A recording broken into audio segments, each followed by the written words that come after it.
feeling really grateful. We are in the midst of the summer solstice here in the Northern Hemisphere. It is now Cancer season.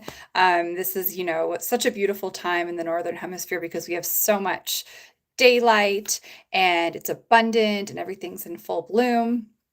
And the moon is in Libra today, so a lot of cardinal energy, energy that is balanced and harmonious and diplomatic. And I know the moon is in Libra because I checked the Cosmic Finder app this morning to see what was going on in terms of the lunar energy. So I'm going to pull a card out of 3 different decks today. So I'm going to start with Poesis, a beautiful deck here created by Andrea Wan. And I am just going to shuffle this beautiful deck and just put the intention of the collective energy into the deck, okay, and see what comes through for us all for this week. So your tarot and oracle card decks are divinatory tools. It's just another playful way to connect in with spirit and source energy.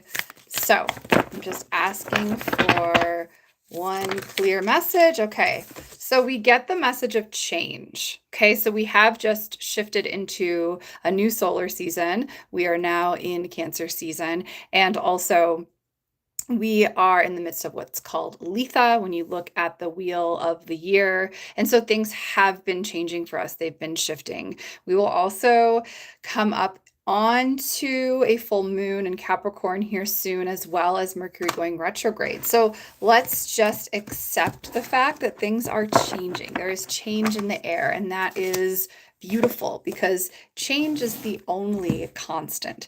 Okay, now we've got Astral Tarot, which is a deck by Frederica Casagrande and Malapuea.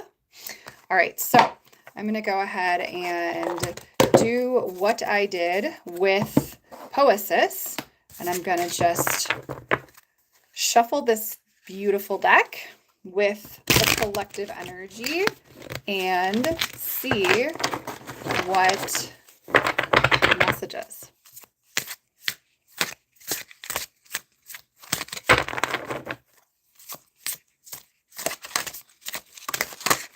Okay, so we have the wheel, which, I mean, come on, you guys, can you make this up? I literally just said that we have had a new turning of the wheel, and then we get the card, the wheel. So, right, we are now in Litha, and I am going to find the card description for the wheel out of the major arcana.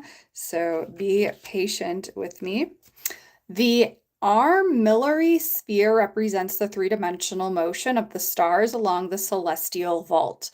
The luminous core of human consciousness puts itself at the center of the universe in order to study and measure the perfect mechanism of the stars. You know full well that you are not the center of the world and that planets and stars chase each other through space, indifferent to your point of view. Yet you can claim the knowledge that you are at the center of your own universe.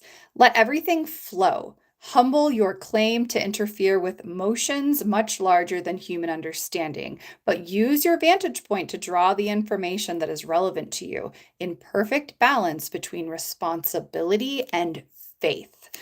So powerful, especially in the midst of Cancer season. This is a water sign season, and the flow is huge. Okay, now lastly, we have Sonia Choquette's Ask Your Guides. And let's see what it is our guides would like us to know for this week, the first full week of summer in the Northern Hemisphere. All right.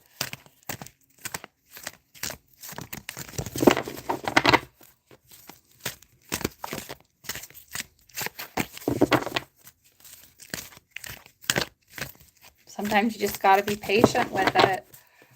My Aries energy has a hard time with that. Okay, so of course we get more than one card.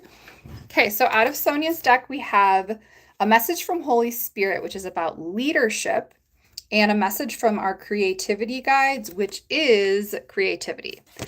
So being creative in leadership, I'm sure, is very important right now. Okay, so the message on the creativity guides is saying, sorry, let me get to that. Your creativity guides are advising you that there's no way to avoid risk if you wish to live a creative life. Stop worrying about making right and wrong choices and view all of them as creative opportunities. Be glad you have the freedom to make choices at all and realize that no matter what you choose, you'll create something. If you don't like the result, then simply go back to the drawing board and make new and hopefully better choices. Your creativity guides remind you not to look at life in terms of black and white. Me against you, all or nothing. Your creative spirit, regardless of what else is going on in your life. Assess your creations with appreciation and respect. Whether good, bad, or indifferent, they all reflect your creativity. Celebrate everything you enjoy and don't fret over the rest. See your less desirable creations as interesting rough drafts and follow your creativity guide's advice. Go back to the drawing board.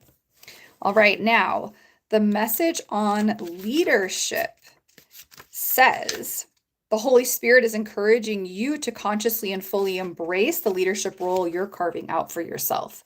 Through your focus, dedication, stability, and discipline, you're emerging from the background and becoming recognized for both your competence and wisdom. Others are naturally attracted to your charismatic vibration and will follow your lead as they rightfully sense that you can be trusted.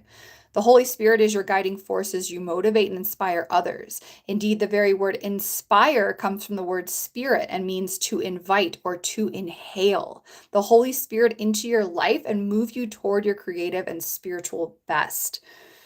The Holy Spirit affirms that your assignment for now is to shine your bright light on the world and make no apologies for your enthusiasm or confidence as you lead others to higher ground.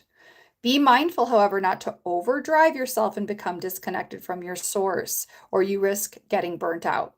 Enthusiasm is like fire and must be contained, or it can consume you.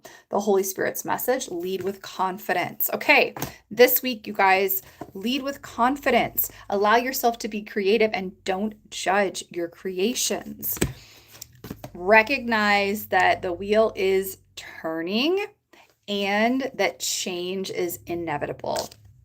Those are messages for you all. I hope you appreciate those. I hope they're resonant. I wish you a beautiful week, and I'll be on again very soon.